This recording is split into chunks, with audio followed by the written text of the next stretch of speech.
So next question, we've heard about the employee retention tax credit. And as I understand it, this could be very, very impactful for small businesses, really for any business.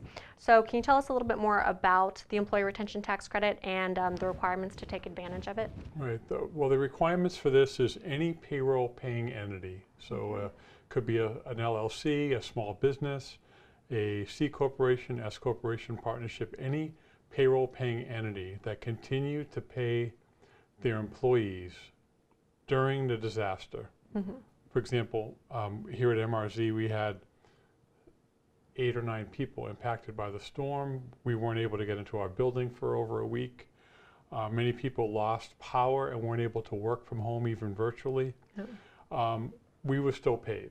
So MRZ, for example, would be eligible, and any employee would be eligible to claim an amount of up to $2,400 per employee for payroll paid during the time of inactivity. It's based on maximum wages per employee of up to $6,000 per employee at 40%. So the calculation for the credit is payroll paid during the period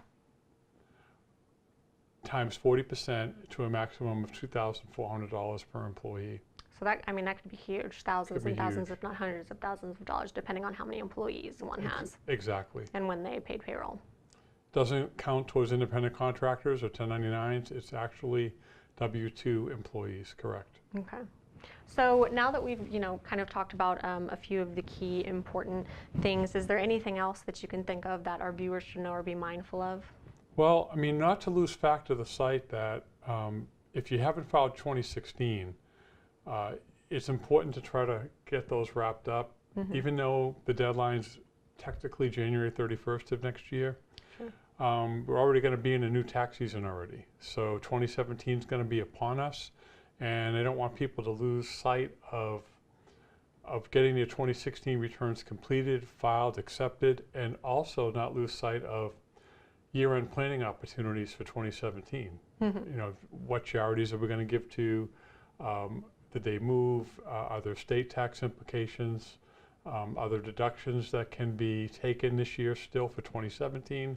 So there's so much going on, and people still are in such a recovery mode that it's really important to get with your provider and make sure that not only is 2016 done and dealt with, but also the 2017 planning items are still available and taken.